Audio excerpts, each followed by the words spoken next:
एक जंगल के राजा की कहानी की शुरुआत में जंगल की रानी यानी कि शेरनी एक बच्चे को जन्म देती है और उस जंगल के सभी जानवर इस खुशी में राजा मुफासा के गुफा के बाहर आते हैं बच्चे को देखने और उसका अभिनंदन करने। एक वानर पुराने परंपराओं के साथ उस बच्चे को सभी जानवर के सामने लाकर कहता है ये बच्चा आने वाले समय में यहाँ का राजा बनेगा, जिसका नाम है सिम्बा। ये देख और सुनकर सभी जानवर खुशी से झूम उठते हैं सिवाय एक को छोड़कर। उस राजा का भाई जिसका नाम है स्कार, वो अपने भाई मुफासा से बहुत नफरत करता है क्योंकि उसे छोड़कर उसके बड़े भाई मुफासा को राजा बनाया गया था। इतने बड़े अवसर पर स्कार जब मुफासा के बेटे के अभिषेक में नहीं जाता तो जाजू उससे सवाल करता है और राजा के आने का आदेश देता है, लेकिन कमीना स्कार जाजू को ही अपना शिकार बनाने की कोशिश करता है जो एक हॉर्नबिल प्रजातियों का पक्षी है। तभी वहाँ राजा मुफासा आ जाता है और जाजू की जान बच जाती है। मुफासा पूछता है कि तुम मेरे बेटे सिम्बा के अभिषेक में क्यों नहीं आए। स्कार उस अभिषेक में न आने का बहाना बताता है क्योंकि वो चाहता था कि अगला राजा वो खुद बने। समय बीतता है और सिम्बा थोड़ा बड़ा हो गया है। वो अपने पिता के साथ पहाड़ की ऊंची चोटी पर बैठा था। उसके पिता उसे बताते हैं जहाँ तक सूरज की रोशनी फैली है वो हमारा साम्राज्य है और एक राजा का समय सूरज की तरह चढ़ता है और वैसे ही ढल जाता है और एक दिन ये सूरज मेरी सांसों के साथ डूबेगा और तुम्हारे समय के साथ वापस से उठेगा। सिम्बा को यकीन नहीं होता कि सारी गौरव भूमि उसकी होगी। उसके पिता कहते हैं कि देश किसी का नहीं होता लेकिन तुम एक दिन इस देश के रक्षक बनोगे। फिर सिम्बा कहता है कि जब मैं राजा बनूंगा तब ये पहाड़, तालाब और काली घाटी सब पर मेरा राज होगा। उसके पिता कहते हैं तुम काली घाटी कभी नहीं जाओगे। सिम्बा कहता है कि राजा तो कहीं भी जा सकता है, कुछ भी ले सकता है। उसके पिता कहते हैं हम क्या ले सकते हैं वो आम लोगों की सोच है, लेकिन एक सच्चा राजा सोचता है कि वो क्या दे सकता है। और जब तुम राजा बनोगे तो हर एक जानवर का कद करना होगा, चाहे वो रेंगती हुई चींटी हो या छलांग मारता हुआ हिरन। सिम्बा कहता है हम तो हिरन को खा जाते हैं। उसके पिता उसे समझाते हैं कि जब हम मर जाते हैं तो हमारा शरीर मिट्टी और घास बन जाता है और वही घास हिरन और बाकी जानवर खाते हैं, इसलिए हम एक प्रजातियों से तो नहीं लेकिन एक दूसरे से जुड़े हुए हैं। तभी राजा का खबरी जाजू आता है और मुफासा को ये संदेश देता है कि कुछ लकड़बग्गे बिल से निकलकर मासूम जानवरों का शिकार कर रहे हैं। ये सुनते ही मुफासा उन्हें जाकर रोकने का फैसला करता है, लेकिन सिम्बा भी उनके साथ जाने के लिए कहता है। मुफासा जाजू को कहता है कि सिम्बा को सही सलामत घर ले जाओ। घर जाने के बाद सिम्बा एक कीड़े के साथ खेलते हुए अपने चाचा के पास चला जाता है। सिम्बा स्कार से कहता है जब मैं राजा बनूंगा तो आपको भी मेरा हुक्म मानना होगा। स्कार सिम्बा को कहता है भले से तुम राजा बन जाओ लेकिन तुम्हें काली घाटी कभी नहीं जाने दिया जाएगा। सिम्बा अपनी माँ के पास आता है और नाला के साथ तालाब तक जाने की जिद करता है। उसकी माँ जाजू को साथ जाने का आदेश देती है। सिम्बा का मकसद था काली घाटी तक जाने का। वो दोनों जाजू को चकमा देकर उसके आंखों के सामने से गायब हो जाते हैं जानवरों की मदद से। अब दोनों काली घाटी पहुंच चुके हैं जहाँ खतरनाक लकड़बग्गे रहते हैं जो झुंड में शेर का भी शिकार कर ले। दोनों को चारों तरफ से लकड़बग्गे घेर लेते हैं और तभी लकड़बग्गों की रानी आती है जिसकी शकल मेरी होने वाली सास में मिलती है। रानी का नाम है CNG। वो कहती है आज हमारी किस्मत जाग उठी है जो हम आज राजकुमार को खाएंगे। सिम्बा कहता है तुम हमें खा नहीं सकती क्योंकि हम यहाँ के राजकुमार हैं। CNG कहती है तुम्हारे बाप का यहाँ राज नहीं चलता। तभी वहाँ जाजू आता है और CNG को चेतावनी देता है ऐसा हुआ तो महाराज तुम्हारी प्रजातियों को खत्म कर देंगे। CNG कहती है शेर और लकड़बग्गों की लड़ाई तो सदियों से चलती आ रही है। जाजू दोनों को भागने का हुक्म देता है। सारे लकड़बग्गे दोनों बच्चों पर टूट पड़ते हैं। वो दोनों अपनी जान बचाने के लिए नीचे सुरंग में भागते फिरते हैं। तभी वहाँ मुफासा आ जाता है जो जंगल का राजा और सिम्बा का पिता है। वो सभी लकड़बग्गों की उनकी औकात दिखाता है और CNG को आखिरी चेतावनी देता है। CNG जो लकड़बग्गों की रानी है वो राजा मुफासा से माफी मांगती है और कहती है ऐसी गलती दोबारा नहीं होगी महाराज, और उसके पिता दोनों बच्चों को वहाँ से लेकर चले जाते हैं। मुफासा जाजू से कहता है नाला को घर ले जाओ। उसके बाद मुफासा अपने बेटे को कहते हैं तुमने जानबूझकर मेरी बात नहीं मानी, वहाँ तुम्हारी जान भी जा सकती थी और उससे भी बड़ी गलती की नाला की भी जान को खतरे में डालकर। तुम्हें अंदाजा भी है तुमने कितना गलत किया, तुमने गौरव भूमि का भविष्य दांव पर लगा दिया। सिम्बा कहता है मैं देखना चाहता था कि मैं आपकी तरह बहादुर हूँ। उसके पिता उसे बताते बहादुरी की जिद नहीं है, बहादुर तब बनो जब उसकी जरूरत हो। सिम्बा कहता है आप तो किसी से नहीं डरते। उसके पिता उससे कहते हैं आज मैं डर गया था, मुझे लगा आज मैं तुम्हें खो दूंगा। सिम्बा को अपनी गलती का एहसास होता है और दोनों साथ में खेलने लगते हैं। सिम्बा अपने पिता से कहता है हम दोनों दोस्त हैं और हम हमेशा साथ रहेंगे। उसके पिता उससे कहते हैं मेरे पिता मुझसे एक बात कहा करते थे कि ऊपर आसमान के सितारों से हमारे पूर्वज हमें देखते रहते हैं। अगर तुम कभी खुद को अकेला पाओ तो एक बात याद रखना, वो हमेशा हमारे साथ रहते हैं हमें सही रास्ता दिखाने के लिए।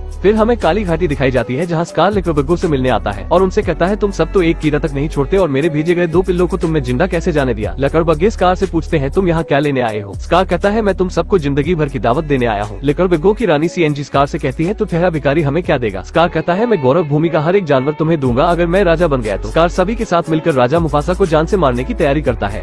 सुबह होती है और हम स्कार और सिम्बा को एक घाटी में देखते हैं। सिम्बा अपनी की गई गलती को अपने चाचा को बताता है मैंने अपने पिता को काफी नाराज किया है। स्कार उससे कहता है यहाँ तुम दहाड़ने का अभ्यास करो, तुम्हारी दहाड़ से ये घाटी गूंज उठेगी और तुम्हारे बाबा को तुम पर फक्र होगा। इतना कहकर स्कार सिम्बा को घाटी में अकेला छोड़कर अपने भाई के पास चला जाता है। स्कार की ये चाल होती है। उसके कहने पर लकड़बग्गे भैंसों की झुंड पर हमला करते हैं और उनका दिशा बदलकर घाटी की ओर दौड़ाते हैं। स्कार मुफासा को बताता है सिम्बा भैंसों के झुंड के बीच घाटी में फंस गया है। ये सुनते ही एक पिता अपने बच्चे को बचाने के लिए घाटी की ओर निकल जाता है। वो भैंसों भैंसों की झुंड में जाकर सिम्बा को उठाकर एक ऊंचे स्थान पर रखता है और दूसरी ओर से खुद ऊपर की ओर चढ़ता है और ऊपर तक जा नहीं पाता और अपने भाई से मदद मांगता है। लेकिन उसका कमीना भाई उसकी जगह लेने के लिए उसके चेहरे पर पंजे मारता है, जिससे मुफासा नीचे गिर जाता है और उसकी फौरन मौत हो जाती है। सिम्बा ने सिर्फ अपने पिता को गिरते हुए देखा था। राजा मुफासा की मौत हो जाने के बाद सिम्बा उनके पास आता है और अपने पिता को उठाने की कोशिश करता है और तभी वहाँ स्कार आता है और सिम्बा को कहता है, तुमने ये क्या कर डाला, तुमने अपने ही पिता की जान ले ली। सिम्बा को लगता है उसी की वजह से उसके पिता भैंसों के झुंड में आए और मारे गए। स्कार कहता है, अब तुम क्या मुंह दिखाओगे अपनी माँ को। सिम्बा कहता है, अब मैं क्या करूँ। स्कार कहता है, भागो यहाँ से और कभी गौरव भूमि में लौटने की सोचना भी मत। सिम्बा जब वहाँ से जाने लगता है तो स्कार उसके पीछे लकड़बग्घे को लगा देता है ताकि सिंहासन का अधिकारी उसके अलावा कोई भी ना हो। लकड़बग्घे को अपनी ओर आता देख सिम्बा चोटी पर भागता है और सिम्बा चोटी के किनारे आने से नीचे गिर जाता है। साथ में उसके कुछ लकड़बग्घे भी गिरकर मर जाते हैं। बाकी लकड़बग्घे उसे गिरता देख ये समझते हैं कि सिम्बा नीचे गिरकर मर चुका है, लेकिन सिम्बा एक पेड़ के नीचे छिपा रहता है और गौरव भूमि को छोड़कर जाने लगता है। स्कार वापस पहुंचकर बताता है, भैया और सिम्बा दोनों भैंसों की झुंड में कुचल कर मारे गए। वो खुद को ऐसा दिखाता है जैसे उसे ही सबसे बड़ा दुख हुआ है और वो खुद को गौरव भूमि का राजा घोषित करता है और लकड़बग्घों को भी अपने साथ रहने का ऐलान करता है। फिर हम बंदर और जाजू को देखते हैं जो दूर से ये सब देख रहे थे और अब उन्हें भी लगता है सिम्बा मर चुका है। दूसरी तरफ हम सिम्बा को देखते हैं जो दूर सफर करके रेगिस्तान में पहुंचता है। गर्मी और प्यास के कारण वो वही गिरकर बेहोश हो जाता है। उसे मरा समझकर काफी गिद्ध उसे खाने के लिए नीचे आते हैं, लेकिन उनका भी शिकार करने के लिए एक जानवर आता है और उनके आने से सिम्बा की जान बच जाती है। टिमोन देखता है ये तो शेर का बच्चा है और वो सिम्बा से दूर भागता है, लेकिन दूसरा जानवर जिसका नाम है पुम्बा वो टिमोन को समझाता है ये अभी बच्चा है, अगर हम इसे पाल डालते हैं तो कोई भी जानवर हमसे पंगा नहीं लेगा। तब तक सिम्बा को भी होश आ जाता है। वो दोनों सिम्बा को बताते हैं हमने गिद्धों से तुम्हारी जान बचाई है। सिम्बा कहता है कोई फायदा नहीं। वो पूछते हैं ऐसा क्यों कह रहे हो। सिम्बा कहता है मुझसे एक बहुत बड़ी गलती हुई है। वो कहते हैं गलती तो हम सबसे होती रहती है, इसलिए गलती भूलकर एक नई खुशी लाओ। इसके बाद वो सिम्बा को एक खूबसूरत जंगल में ले जाते हैं जो उनका घर है और इस जंगल में कोई भी मांसाहारी जानवर किसी भी जानवर को कोई हानि नहीं पहुंचाता। इनके इलाके में रहना है तो शाकाहारी होना पड़ेगा और सिम्बा इनकी वजह से काफी खुश होता है, मानो उसे एक नया परिवार मिल गया हो।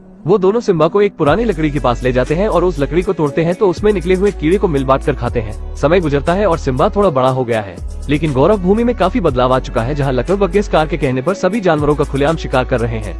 नाला ये सब देखकर बहुत परेशान हो चुकी थी। वो रानी सराबी से कहती है अब हमें ही कुछ करना होगा। रानी कहती है यहाँ का राजा स्कार है, हम कुछ नहीं कर सकते। नाला उन सभी से कहती है हम सभी को इस जगह को छोड़कर दूर चले जाना चाहिए।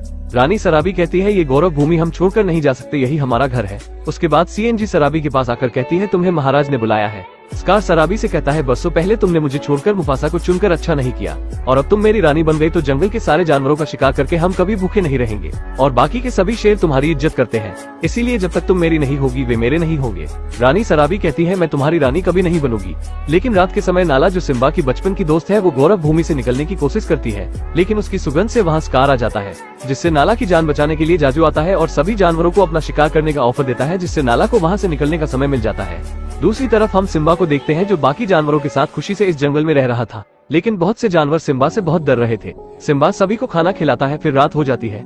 फिर सिम्बा को अपने बाबा की बताई गई बात याद आती है कि खुद को कभी अकेला समझना तो तारों को देखना जिसमें हमारे पूर्वज रहते हैं, और तभी उसका बाल निकलकर उड़ जाता है। वो उड़ते हुए एक नदी में जाता है और ऐसे ही वो गौरव भूमि तक पहुंच जाता है और उस पुराने बंदर को भी मिल जाता है। वो उस बाल को देखते ही पहचान जाता है कि ये सिम्बा का बाल है और वो अभी भी जीवित है। अब उस बंदर के खुशी का ठिकाना नहीं होता, क्योंकि ये बहुत बड़ी बात थी जो गौरव भूमि का भविष्य है। सभी जानवर जो सिम्बा के दोस्त हैं वो गाना गाते हुए जंगल में घूम रहे थे और तभी वहाँ नाला सभी पर हमला कर देती है। वो पुम्बा को मारने ही वाली होती है कि तभी सिम्बा आकर अपने दोस्तों की जान बचा लेता है और लड़ते हुए सिम्बा को पता चलता है कि ये तो नाला है।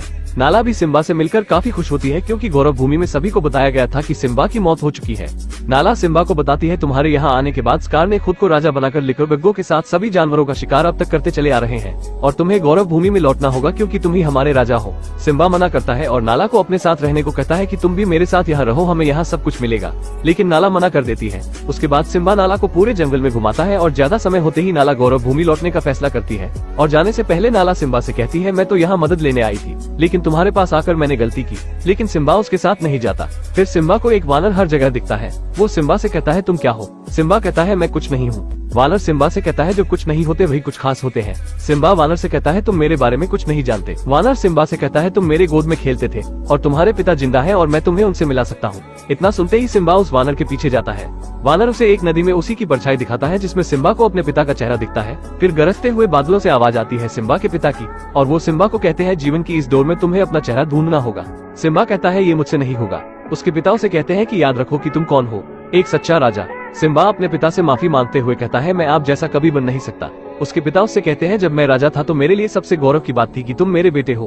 अब सूरज की किरण निकलती है और सिम्बा अपने बाबा से कहता है, आप मुझे छोड़कर मत जाइए। उसके पिता उससे कहते हैं, मैं हमेशा तुम्हारे साथ था और हमेशा तुम्हारे साथ ही रहूंगा, बस याद रखना कि तुम कौन हो। वानर सिम्बा से पूछता है कि अब तुम कौन हो। वो कहता है, मैं हूँ सिम्बा, मुफासा का बेटा। अब वो भी नाला के साथ लौटने का फैसला करता है। रास्ते में जब नाला उसे देखती है बहुत खुश होती है। जब दोनों गौरव भूमि में पहुँचते हैं तो हर जगह उन्हें जानवरों के कंकाल मिलते हैं। नाला सिम्बा से कहती है, गौरव भूमि की हालत हद से ज्यादा खराब है और तुम सब ठीक कैसे करोगे। सिम्बा कहता है, बाबा ने मुझे सूरज की किरण की छूती हुई हर एक जगह का रक्षक बनाया है और अब मैं नहीं लड़ूंगा तो कौन लड़ेगा।